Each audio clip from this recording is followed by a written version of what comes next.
ikaze dusangire ubuzima. Iki ni ikiganiro cya gatatu kuri ya nsanganyamatsiko ivuga ngo kuki utarashaka.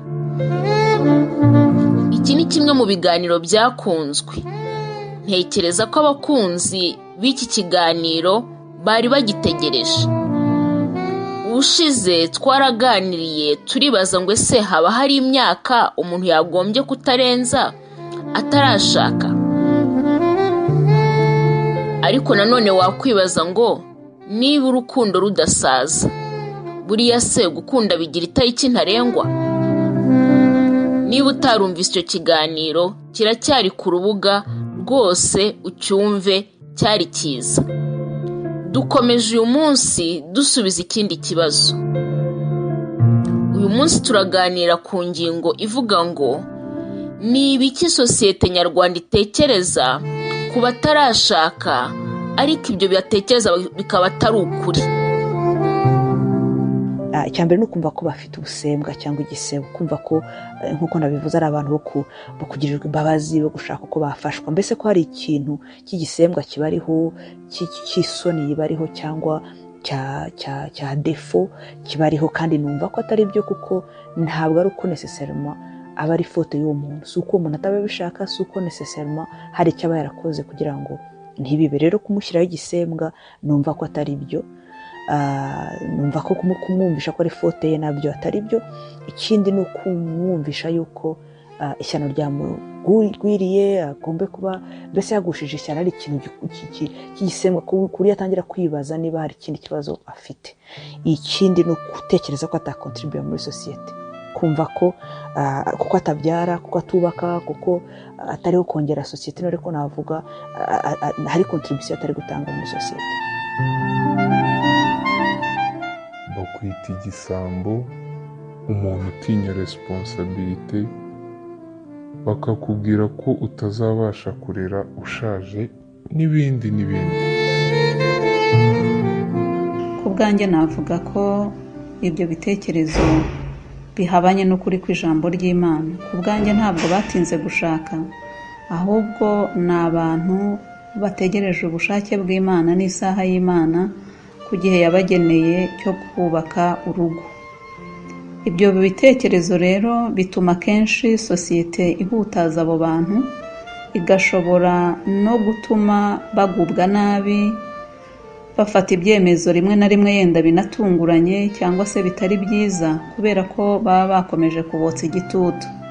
Kenshi rero barabakomeretsa, babahata ibibazo mu magambo, bati mutegereje iki, ese ni ryari, ese harabura iki. Ibyo bintu byose bikagenda bibakomeretsa. Hari n'igihe banabakomeretsa no mu bikorwa, mu gihe bo bategura nk'abantu bakavuga batabana babahura banaba, twabahuza naba runaka, twamupangira runaka.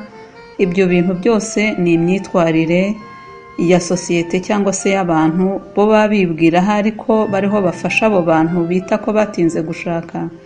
Ariko mu by'ukuri message natanga kuri abo bantu babikora ni uko atari byiza. Harimo kubahutaza, harimo rimwe na rimwe no kubatesha agaciro.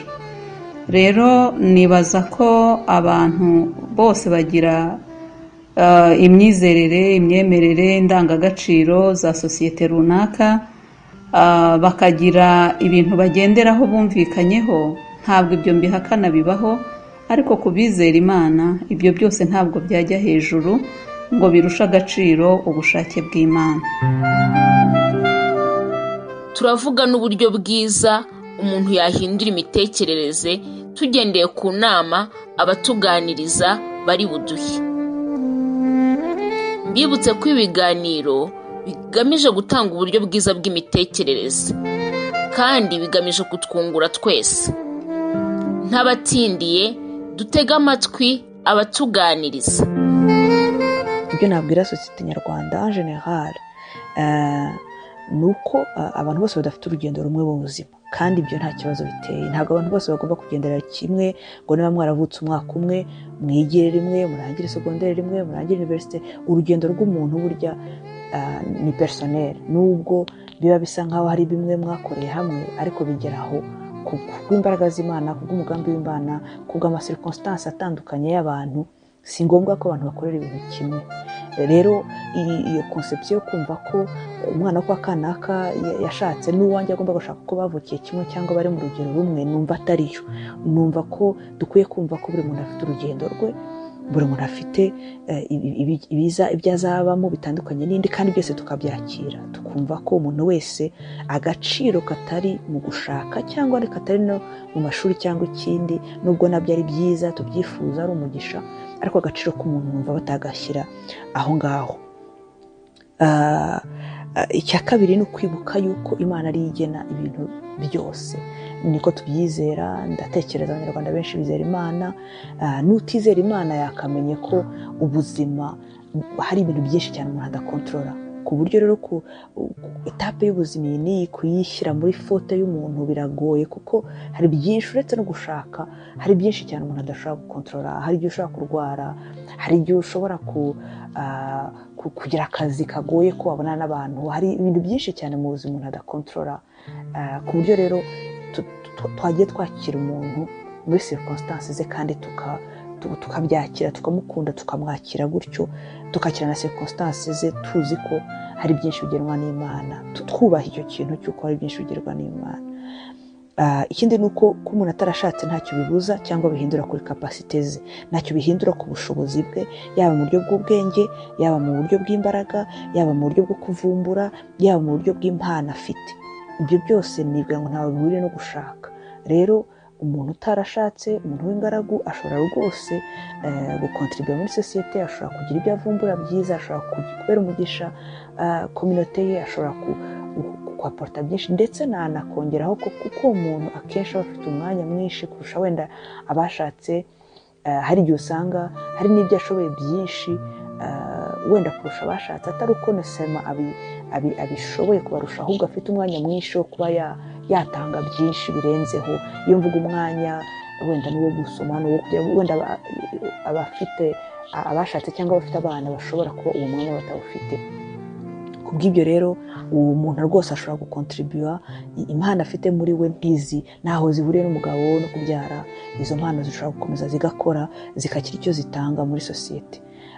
Ikindi narangiza mvuga ko hari danger ikomeye, niba ko ari ikintu kibi, ariko navuga ni danger, ni ikintu gishobora kugira ingaruka mbi cyane iyo ukomeza guha akato cyangwa gukoza isoni umuntu w'ingaragu, kuko bishobora gutuma yiyanga, bishobora gutuma yiheba, bishobora gutuma yitangira kwigunga, ndetse bishobora gutuma ashaka nabi, agashaka uwo atarakunze, kubera ko ashaka kuva muri icyo kintu cy'isoni n'akato no kumva ko bahora bamubaza ibibazo.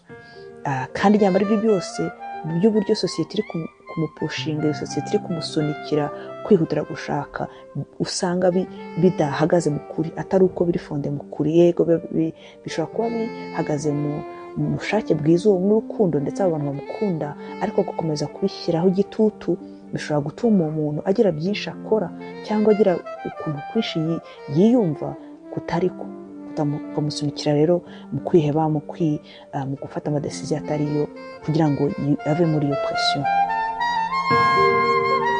Nibaza ko ikibazo atari ukuvuga ngo abantu barakuze cyangwa ntibakuze, ahubwo ni ukubaza ngo ese uru rugo ruri mu mugambi w'Imana? Ese rujya gutangira Imana yari rufite muri gahunda yayo? Ese Imana irarushyigikiye? Icyo kintu nicyo cya mbere cyo gutekerezwaho. Nibaza rero ko ku bijyanye n'abantu babwirwa ayo magambo cyangwa se bashyirwa muri icyo cyiciro cyo kuvuga ko batinze gushaka, mesaje ngiye nabahumuriza mbabwira ngo bihutazwa, bigendera ku marangamutima y'abantu uko babitekereza, ahubwo ikirushijeho barusheho kureba umugambi w'Imana, kandi barusheho gushaka kunezeza Imana kuruta kunezeza abantu. Icyo rero numva ari mesaje y'ingenzi, kubera ko uko abantu babibwira nibaza ko atari ko Imana ibyibwira. Nakwibaza nko mu rugero twarebera muri Bibiliya, twakwibaza ngo ese buriya Sara na Aburahamu batinze kubyara? Ntabwo ariko bimeze, ahubwo babyaye mu gihe cy'Imana yagennye, kandi urubyaro rwabakomotseho Imana yarugizeho umugambi ukomeye cyane. Ntabwo rero gushaka kare cyangwa se gushaka ukuze ari byo umuntu yahutariza ubundi cyangwa se ngo bitume umuntu ata umurongo w'ibintu yakagombye no gukora, kuko hari igihe usanga abo bantu bahutajwe, umuntu agatekereza ko abifitemo uruhare kuko baba bamwemeza ko ari we ubifitemo uruhare, rimwe na rimwe bigatuma yicira urubanza, bigatuma atanakomeza intego y'ubuzima bwe ngo agere ku musaruro uhagije. Ibyo rero numva ari bwo butumwa nabwira abo bantu ngo boye guhungabana, boye guteshwa umurongo n'abantu bafite iyo mitekerereze. Ari nako mbwira abo bantu bafite imitekerereze ahubwo bari bakwiye kwegera abo bantu mu bugwaneza, bakabaganiriza neza, bakamenya n'ibitekerezo byabo n'icyo bagamije, bakabasengera, bakababwira amagambo yo kubakomeza muri urwo rugendo jyewe nita urwo gutegereza Imana, ntita yuko ari urwo gutinda kuko nta ruhare baba babifitemo.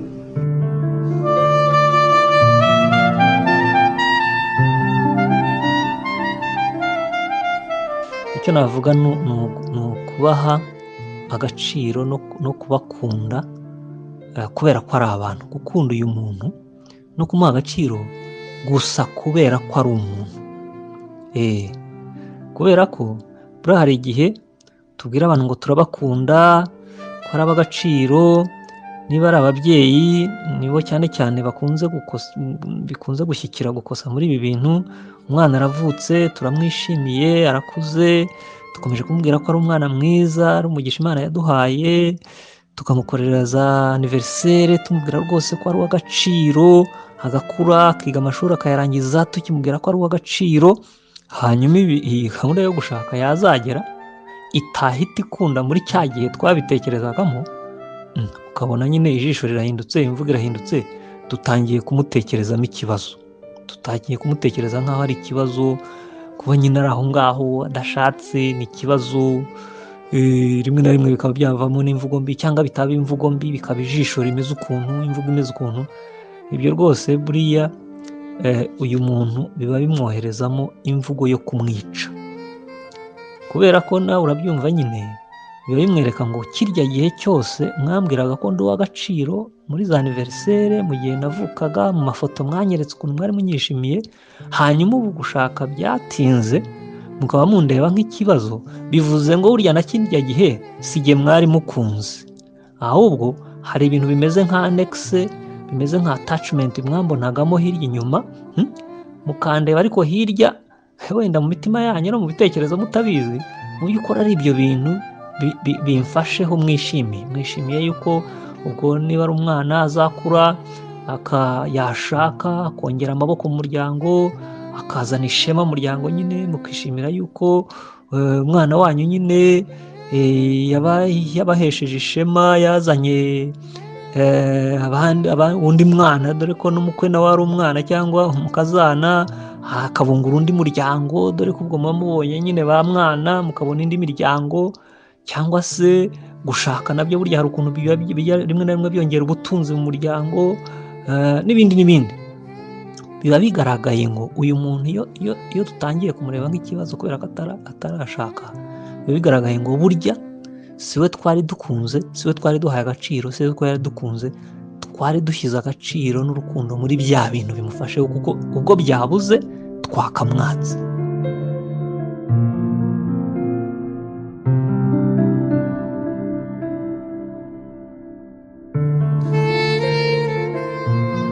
Barakoze cyane kuduha ubundi buryo dushobora gutekereza kuri iki kibazo, icyo umuntu yakwita indi perspective itandukanye n'iy'abandi bantu bamenyereye.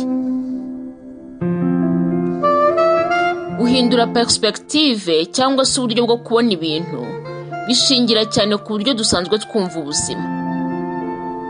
Hari ihame rijya rifasha mu mibanire rivuga ngo ni byiza kwishyira mu mwanya w'umuntu uri kuvuga cyangwa uri kujora cyangwa uri kugira inama.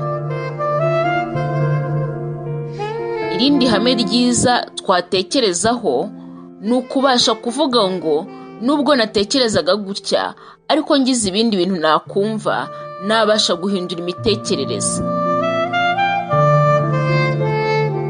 Icyo abantu batuganirije bahurijeho ni uburyo sosiyete ikomeretsa abantu b'ingaragu, cyangwa se ishobora kuba inakomeretsa abantu runaka. Ntabwo icyo ari cyo kibazo cyonyine abantu batumvikanaho muri sosiyete.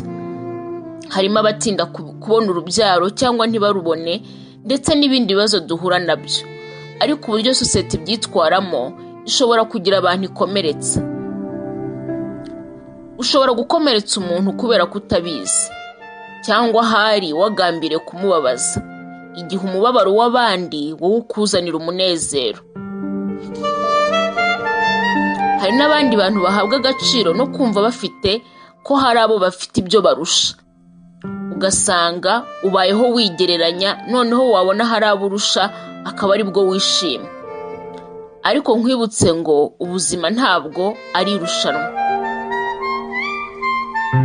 Igihe ikintu uri gukora kidafite icyo kikungura, ahubwo kikaba cyakugiraho ingaruka z'uko ugira abantu batakwishimira, numva nta mpamvu yo kugishoramo umwanya, kuko nta nyungu kizana. Yewe ndabizi ko umuco wacu hari igihe ushyigikira imvugo zikomeretsa, kandi umuntu akumva nta kosa yakoze. Ukazasanga baravuga ngo bavuga ibigoramye imihoro ikarakara, cyangwa ngo uvuze ko nyir'urugo yapfuye si we uba umwishe. Nibyo koko birashoboka ko utekereza gutyo, ariko dushobora kwigira no ku wundi muco w'abantu, cyane abizera Imana, aho bo babwirwa ngo ijambo ryose ridafite icyo ryungura uwo uribwira ntiryagombye guturuka mu kanwa kawe. Reka dusubikire aho uyu munsi. Iki kiganiro cyari kiryoshye, ariko kiracyakomeza. Ntuzacirwe n'igice cya 4. Wakoze gukurikira. Gubwa neza, maze dusangire ubuzima.